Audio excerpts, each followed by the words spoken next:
안녕하세요. 오늘은 이 레이 달리오의 금융위기 템플릿을 예전에 살펴본 바가 있었는데, 이 책을 중심으로 해서 사이클에 대해서 어떻게 이해를 할 것인가, 어느 정도로 공부하고 적용할 것인가에 대한 제 생각을 정리를 해봤거든요.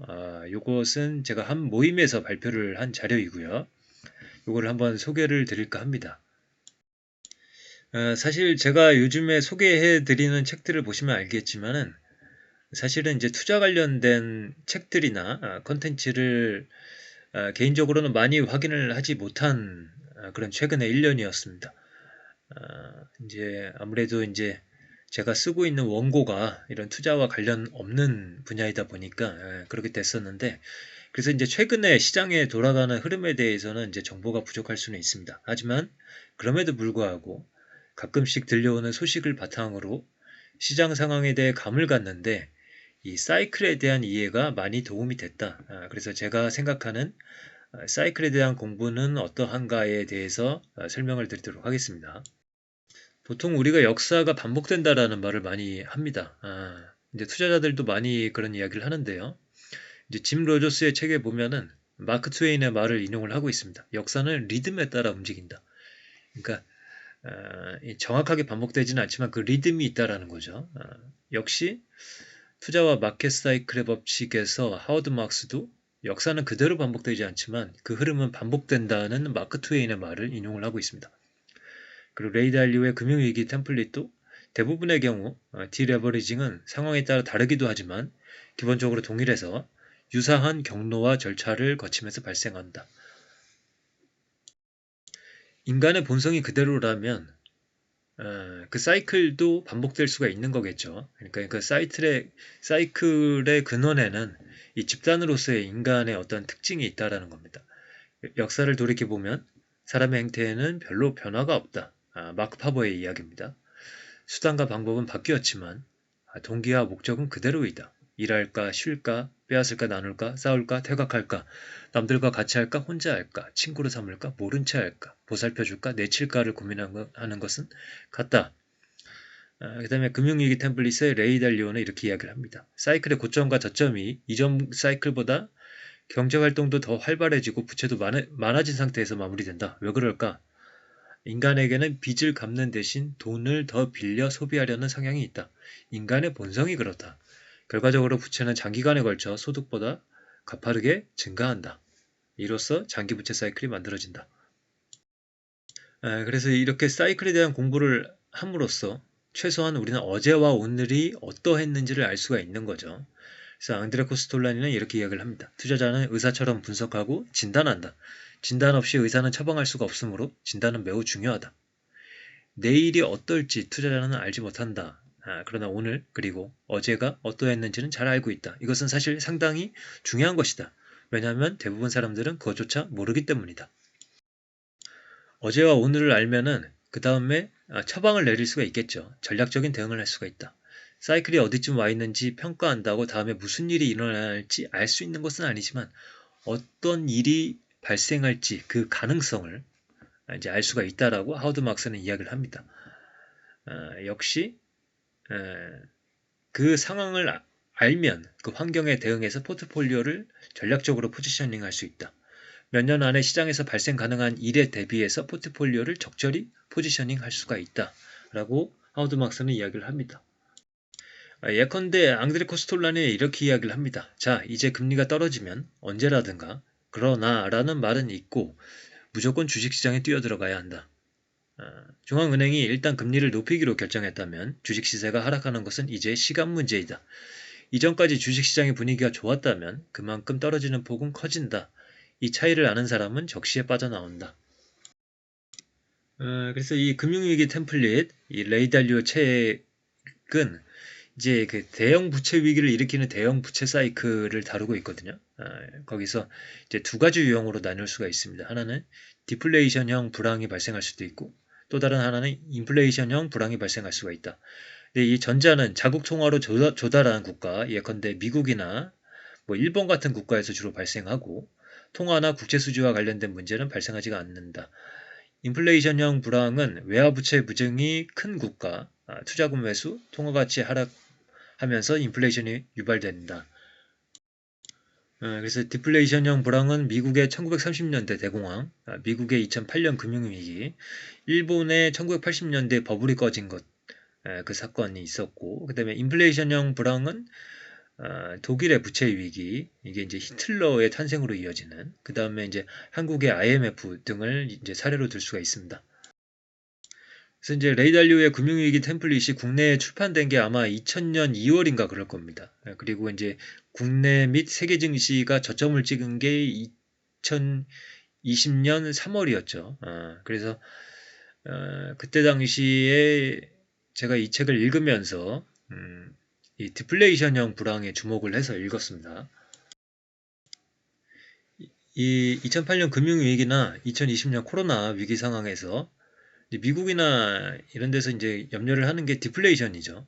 디플레이션형 불황을 염려를 하는데 1930년대의 대공황에 대한 기억이 있기 때문에 이때는 돈을 풀어야 된다라는 그리고 그렇게 함으로써 위기를 벗어날 수 있다라는 학습이 되어 있죠. 그래서 잘 관리된 사례인 2008년 그 금융위기 당시에 미국 연방준비제도는 1930년대의 실수를 교훈 삼아 신속하게 금리 인하를 단행했다.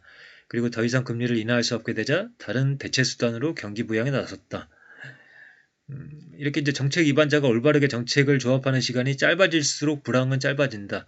대표적인 예가 2008년이고 적절한 부채 위기 대응 정책으로 불황은 그리 오래 지속되지 않았다. 반면 올바르게 정책을 조합하는 시간이 길어질수록 불황은 길어진다.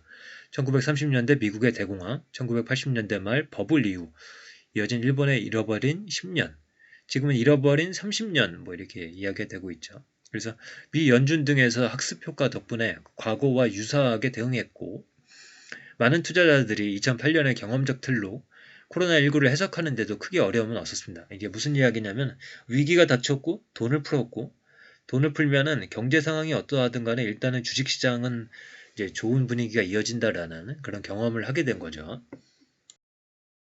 그래서 왼쪽에 굵은 선이 이제 2008년 금융위기에서 저점을 찍고 이제 한동안 달려가는 모습을 보여주고 있고요. 근데 이제 사실 돈을 풀었으면 다시 걷어들이는 것은 정해진 수순이죠. 인플레이션 발생 여부도 중요하지만 인플레이션에 대한 염려로 돈을 얼마나 급격하게 조이느냐. 돈을 조이면 주식시장은 영향을 받게 되니까요. 그것이 이제 중요한 것이죠. 그래서 2008년, 2009년 그럴 때도 이제 돈을 언제 걷어들일 것인가가 이슈가 계속 되고 있었고 그 순간이 오면 이제 걷어들이는 그런 결정을 하게 되는 거죠. 그다음에 코로나19도 이제 뭐 2020년 3월에 저점을 찍고 돈을 풀었기 때문에 굉장히 좋은 분위기가 있었고 그 다음에 이제 돈을 걷어들이는 분위기가 그리고 인플레이션이 발생을 했었고 돈을 걷어들이고 그런 과정 속에서 이제 증시가 이제 다시 하향하게 되는 그래서 고점을 찍은 게 2021년 6월인데 사실 뭐 6월 달에 정확하게 고점을 찍는 것은 어렵죠. 그러나 8월 달이나 9월 달 정도에는 이제 눈치를 충분히 챌 수 있을 만한 그런 구간이 아니었나 그렇게 생각을 합니다. 근데 이런 방식이 언제까지 통할 것이냐는 생각이 들기도 합니다. 이게 무슨 이야기냐면 금융위기 템플릿에 보면은 그런 거죠. 디플레이션 유발형 이 딜레버리징에서 경기 부양책을 과도하게 반복적으로 시행하면 디레버리징 후반부에 이르면 인플레이션형 불황이 서서히 발생할 수 있다. 그러니까 어떤 국가든 간에 그게 설사 미국이더라도 자국 통화를 벌이고 자본이 빠져나가는 상황을 경험할 수도 있다라는 거죠. 준비통화국이라고 예외는 아니다. 준비통화 국가가 경제성장률을 높이는 대신 대량으로 화폐를 찍어 높은 인플레이션을 허용한다면 통화 수요는 더욱 줄어들 것이다. 그리고 투자자들이 해당 통화가 부의 저장 수단으로 바람직하지 않다고 인식하면서 준비통화 국가의 지위가 흔들리게 되고 디레버리징 과정이 인플레이션 유발형 디레버리징으로 바뀔 수가 있다. 그래서 위기가 닥치고 돈을 풀고 자산시장에 다시 회복을 하고 뭐 이런 것이 언제까지 통할 것이냐 이런 판단에 있어서 결국에는 그 국가의 펀더멘탈에 대한 판단이 기본적으로 이제 깔려야 된다 이렇게 생각을 하는 거죠. 그래서 이제 이 부채 위기, 그러니까 부채 사이클을 다루는 레이 달리오가 그 다음 출판한 책이 변화하는 세계 질서라고 그래서 이 제국들의 어떤 펀더멘털에 대한 이야기를 하거든요. 제국의 조건이라던가 그런 것을 이야기할 수밖에 없는 게 결국에는 이러한 부채 사이클이 언제까지 지속될 것인가에 대한 근원적인 판단은 제국에 대한 판단을 해야 되기 때문입니다. 그래서 제국의 빅 사이클에 이런 상황이 있다라는 것을 말씀을 드립니다. 그래서 하워드 막스는 이렇게 이야기를 합니다. 나는 사람들이 2008년의 하락과 뒤따르는 회복을 돌아보고 하락은 언제나 신속하고 쉽게 회복될 수 있으며 따라서 하락 사이클에 대해서는 걱정할 것이 없다고 결론 내릴까봐 두렵다. 그리고 이제 내일의 금맥에서 마크 파버도 이렇게 이야기를 합니다. 신뢰가 무너지면 고통스러운 결과가 불가피하게 초래된다. 오늘날 미국의 무역수지와 경상수지 적자를 메워주고 있는 다른 나라의 투자자들이 얼마나 더 오랫동안 미국의 주식과 채권, 달러를 매수하거나 보유할 것인지를 묻지 않을 수 없다. 언젠가는 마치 행운의 편지와 같은 미국 연준의 통화 운영이 더 이상 효과를 발휘하지 못하게 되어 달러의 가치가 급락하는 때가 올 게 분명하다. 워런 버핏도 이렇게 이야기를 하죠. 찰리와 나는 미국이 지속적으로 번영하는 쪽에 거는 베팅이 거의 확실하다고 언제나 생각했습니다. 그러니까 이제 워런 버핏과 찰리 멍거는 흔히 말하는 버텀업 방식이죠. 종목에 치중한다고 알려져 있지만은 그 종목 그래도 미국 주식인가, 중국 주식인가, 한국 주식인가 그 시장에 대한 판단이 근원적으로 이제 깔려 있는 겁니다. 그래서 미국이 지속적으로 번영하는 쪽에 거는 베팅을 하고 있다라고 이야기를 하죠. 그래서 이제 변화하는 세계 질서에 대해서 말씀을 드렸고 이 내일의 금맥도 제국에 대한 이야기들이 많이 나오거든요. 그래서 이 두 책이 사실은 좀 더 종합적인 책이 아닌가 이렇게 한번 생각을 해봅니다. 그래서 이제 레이 달리오의 이 금융위기 템플릿은 투자자가 쓴 책임에도 불구하고 마치 경제학 책을 읽는 느낌으로 좀 어렵게 느껴졌습니다. 그러니까 뭐 내용이 어렵다기보다는 그것을 내 것으로 소화해서 투자자의 관점에서 어떻게 적용할 것인가에 있어서 너무 세세하다라는 느낌을 받았습니다. 물론 이제 그 상황을 경험하지 않은 사람들이 그 시대적 분위기를 느끼는 데 있어서 그런 세세한 묘사가 도움이 될 수는 있지만 어쨌든 일목요연하거나 명확하게 이제 머리에 들어온다라는 느낌을 받지 못했고 어쨌든 이 사이클에 대한 이해에 있어서 이 심리 분석을 통해서 좀 더 투자자적인 관점을 가질 수 있지 않을까 이렇게 생각을 합니다. 그러니까 예를 들어서 이런 거죠. 이제 하워드 막스가 이야기를 한 건데 모든 것의 핵심은 리스크가 없다는 믿음이 리스크의 가장 큰 원인이라는 점. 그러니까 사람들이 이제 자산 시장이 계속 좋은 시점에 앞으로도 좋을 것이라고 그렇게 생각하는 것이 사실은 가장 위험한 때일 수 있다. 이런 것들이 결국에는 사이클을 사람들의 심리를 통해서 파악하는 거죠. 그래서 성공은 그 안에 실패의 씨앗을 품고 있고 실패는 성공의 씨앗을 품고 있다. 그리고 일반적인 추세에서 이탈한 가장 중요한 편차, 그 편차의 시기, 속도, 크기의 다양함은 주로 심리작용의 변동에 의해서 만들어진다. 그리고 이제 사이클에 관련돼서 제가 가장 많이 참고하는 사람인 앙드레 코스톨라니는 이렇게 이야기를 하죠. 돈은 주식시장의 엑기스다. 그러나 시장은 돈만 가지고 움직이지 않는다. 두 번째 요소는 심리이다. 그래서 돈 플러스 심리의 추세, 이 돈과 뭐 금리, 유동성, 어떤 말로 표현하든 그 돈으로 포괄시킬 수 있는 그런 부분들과 그에 반응하는 심리를 통해서 사이클을 만들어내는데 이것은 제국의 빅 사이클보다는 조금 작은 사이클이죠. 하지만 이 사이클이 좀 더 투자자들에게는 중요한 사이클이다. 저는 그렇게 생각을 합니다. 이제 하워드 막스의 사이클 개념으로는 이제 경제 사이클이 있는데 이것은 예측하기 어렵고 단기 예측은 남보다 잘하기 어려운 그런 사이클이 있고요. 그 다음에 이익 사이클도 경제 사이클에 반응하는 기업의 이익 사이클, 반응하지 않는 기업 이런 것들을 따져봐야 되기 때문에 그렇게 쉽지는 않은 것도 같고요. 그리고 역시 이제 위험에 대한 태도의 사이클, 신용 사이클을 언급을 하고 있습니다. 그러니까 위험에 대한 태도의 사이클도 어떻게 보면은 심리 사이클이라고 볼 수가 있죠.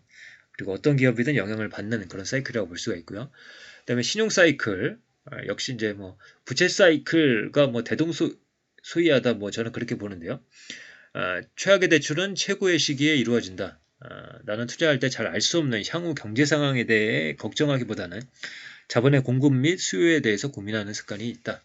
그래서 이 돈 혹은 부채 표현되는 그 영역과 심리가 변증법적으로 작용을 해서 결국 중기 사이클을 만들어낸다.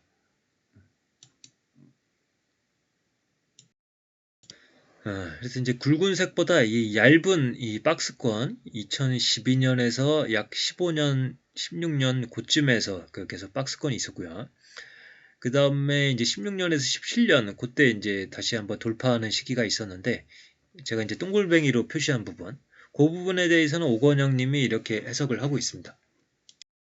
그 책 앞으로 3년 경제전쟁의 미래의 내용을 예전에 제가 요약을 해둔 것인데 이때 이제 미국 금리가 인상되면은 강달러가 되면서 글로벌 증시가 박살나는 그런 흐름이 있었고 이제 미국이 금리 인상을 중지를 해서 그러면은 이제 전체 그 글로벌 달러 약세를 공조를 하고 그 다음에 중국에서 돈을 풀 수 있게 되면서 글로벌 증시가 반등하게 되는 그런 고리가 있었는데 이 16년, 17년 그때 이 미국에서 금리 인상을 중지하는 그런 흐름이 있었다라는 거죠.